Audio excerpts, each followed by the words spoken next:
Hello दोस्तों, आपका स्वागत है हमारे चैनल पे। आज हम बात करेंगे दिव्य धन रिसाइकलिंग इंडस्ट्रीज के आईपीओ के बारे में। दिव्य धन रिसाइकलिंग इंडस्ट्री का आईपीओ का टोटल साइज 24.17 करोड़ का है। इस आईपीओ में पूरी तरह fresh issue of 37.76 lakh shares होंगे। आईपीओ का प्राइस बैंड सेट किया गया है 60 से 64 पर शेयर के बीच में। ये आईपीओ आने वाला है 26 सितंबर से। तो चलिए देखते हैं क्या है इस आईपीओ में खास और आपको इसमें इन्वेस्ट करना चाहिए कि नहीं करना चाहिए। This is not an investment advice of course, please consult your financial planner. तो सबसे पहले बात करते हैं आईपीओ की क्या डेट्स है। दिव्य धन रिसाइकलिंग आईपीओ जो ओपन होगा वो होगा 26 सितंबर 2024 को और क्लोज होगा 30 सितंबर को। आईपीओ के अलॉटमेंट की डेट एक्सपेक्टेड है 1 अक्टूबर को और लिस्टिंग एनएसई एसएमई पे होगी 4 अक्टूबर को। अगर आप रिटेल इन्वेस्टर हैं तो आपको मिनिमम 2000 शेयर्स का लोट लेना पड़ेगा जो आपको 1,28,000 का पड़ेगा। अब बात करते हैं कंपनी के प्रमोटर्स की। इस आईपीओ के प्रमोटर्स हैं मिस्टर प्रतीक गुप्ता और मिस्टर वरुण गुप्ता। आईपीओ के बाद इनके शेयर होल्डिंग काफी रिड्यूस होके 69.24% पे आएगा। दिव्य धन recycling industry limited recycled polyester staple fibre और हम कह सकते हैं आरपीएसएफ और रिसाइकिल्ड पैलेट्स का प्रोडक्शन करती है। ये फाइबर और पैलेट्स पोस्ट कंज्यूमर पीईटी बोतल से बनाए जाते हैं। कंपनी ने अपनी ऑपरेशंस 2018-2019 फाइनेंशियल ईयर में स्टार्ट की थी जब इन्होंने बद्दी हिमाचल प्रदेश में अपने प्लांट से रिसाइकिल्ड पॉलिस्टर स्टेपल फाइबर का प्रोडक्शन स्टार्ट किया था, जिसका एनुअल कैपेसिटी 8030 मैट्रिक टन है। नवंबर 2023 में कंपनी ने रिसाइकिल्ड पैलेट्स के प्रोडक्शन भी शुरू किया, लेकिन अभी ये ट्रायल स्टेज में ही है। ड्रिल होलो और solid recycled polyester stable fibre बनाता है जिसमें रेजिलेंस प्रॉपर्टीज काफी अच्छी होती हैं, जो इसे प्रीमियम पिलोज, कुशंस और क्विल्ट्स के लिए यूज किया जाता है। ये recycle fibre packaging, home furnishing और टेक्सटाइल इंडस्ट्रीज को सप्लाई किया जाता है। इसके हॉलो स्ट्रक्चर की वजह से ये इंसुलेटिंग प्रॉपर्टीज में भी स्ट्रॉन्ग होता है और इसे कपड़ों, होम फर्निशिंग, ऑटोमोटिव कंपोनेंट्स और बेसिकली इंसुलेशन मटेरियल्स में भी यूज किया जाता है। रिसाइकिल्ड पैलेट्स का यूज फूड ग्रेड और नॉन फूड ग्रेड बोटल्स बनाने में भी होता है। एसआई ने 15 जून 2022 को रिसाइकिल पेट को फूड पैकेजिंग में एक्सेप्ट करने के लिए लेटेस्ट इंस्ट्रक्शन इशू की थी। इस वक्त कंपनी नोड फूड इंडस्ट्रीज को रिसाइकिल बोतल सप्लाई कर रही थी जो पैकेजिंग के लिए इनके इस्तेमाल करती थी। ड्रिल रिसाइकिल पैलेट्स के प्रोडक्शन भी करती है जिसका यूज ऑटोमेटिव पैकेजिंग और फाइबर इंडस्ट्रीज में होता है, लेकिन पैलेट्स के प्रोडक्शन अभी ट्रायल स्टेज पर ही है।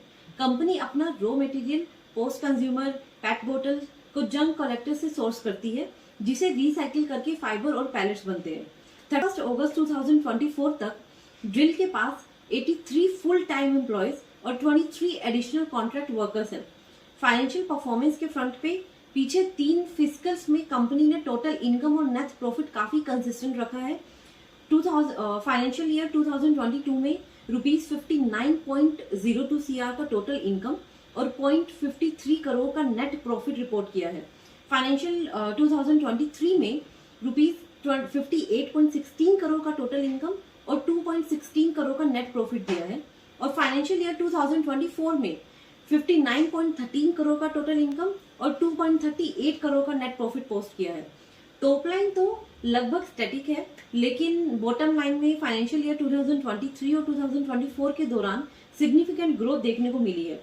मैनेजमेंट के हिसाब से मॉडर्न टेक्नोलॉजी और प्लांट की मॉडिफिकेशन से हाई मार्जिन और क्वालिटी प्रोडक्ट का प्रोडक्शन पॉसिबल हो पाया, जिसका डिमांड बढ़ता जा रहा है। इस वजह से कंपनी ने पिछले 2 फिस्कल ईयर में अच्छा बॉटम लाइन नंबर पोस्ट किया है। नई मशीनरी के एडिशनल के साथ साथ कंपनी अपने टॉप और बॉटम लाइंस को आगे और इम्प्रूव करने का प्लान बना रही है और वैल्यू एडिड प्रोडक्ट्स के साथ ग्लोबल मार्केट्स में भी अच्छी पोटेंशियल दिख रही है। इसके पीएस जैसे गणेशा इको का पीई रेशियो 79.2 है, लेकिन दोनों कंपनीज का exact comparison apple to apple नहीं किया जा सकता। पिछले 3 फिस्कल ईयर में कंपनी ने average EPS that is earning per share ₹2.03 और average return on net worth 19.04 report किया है।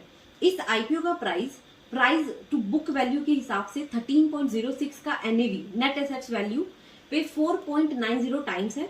As of March 31, 2024 post IPO NAV के हिसाब से ये वैल्यूएशन 2.36 टाइम्स है, जो 2023 के अर्निंग्स के हिसाब से जो प्राइस टू अर्निंग रेशियो है 42.38 है, जो इशू को थोड़ा अग्रेसिवली प्राइस दिखाता है। Compute after tax margin financial year 2022 में 0.92%, फाइनेंशियल ईयर 2023 में 3.77% और फाइनेंशियल ईयर 2024 में 4.24% थे। अगर उन्होंने एम्प्लॉयड कैपिटल भी 10.30% in financial year 2022, 25.48% in financial year 2023 और 20.76% 2024 में रहे हैं। कंपनी के कुछ की परफॉर्मर इंडिकेटर भी हैं, जैसे रिटर्न ऑन इक्विटी है 18.42%, रिटर्न ऑन कैपिटल है दैट इज 20.76% और डेट टू इक्विटी रेशियो है 0.47%, जो कि बहुत कम है। आइए समझते हैं कि कंपनी ने इस फंड का क्या करने वाली है। एज पर प्रोस्पेक्ट्स कंपनी ने बताया है कि वो कैपिटल एक्सपेंडिचर को पूरा करने के लिए मेजर फंड्स यूज करेंगे। सो इससे कंपनी की प्रोडक्शन कैपेसिटी इंक्रीज होगी और इनके रेवेन्यू में भी बढ़ोतरी होगी। अब सबसे इंपॉर्टेंट सवाल, क्या आपको इस आईपीओ में इन्वेस्ट करना चाहिए? Company recycle polyester stable fibre और पैलेट्स बनाने के बिजनेस में है। 2023 और 2024 में बॉटम लाइन में काफी सर्च देखा गया, जो कोस्ट कंट्रोल और प्रोडक्ट्स में वैल्यू एडिड फीचर्स की वजह से हुआ। कंपनी एक हाईली कॉम्पिटिटिव और फ्रेगमेंटेड सेगमेंट्स में ऑपरेट करती है। फाइनेंशियल ईयर 2024 के अर्निंग्स के बेसिस पे देखा गया, ये आईपीओ फुली प्राइस लगता है। हालांकि इशू काफी प्रॉमिसिंग है और आगे अच्छे प्रोस्पेक्ट्स और बेटर टाइम्स की उम्मीद है। इन्वेस्टर्स के लिए ये एक लॉन्ग टर्म इन्वेस्टमेंट का अच्छा मौका हो सकता है। This is not investment advice, but अगर आप लॉन्ग टर्म इन्वेस्टर हैं तो आपको इस आईपीओ में इन्वेस्ट करना चाहिए, क्योंकि कंपनी की फ्यूचर ग्रोथ के अच्छे चांसेस हैं।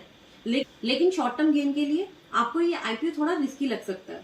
तो दोस्तों, ये था हमारा आईपीओ का एनालिसिस, और अगर आपको ये वीडियो पसंद आया तो please like, share and subscribe.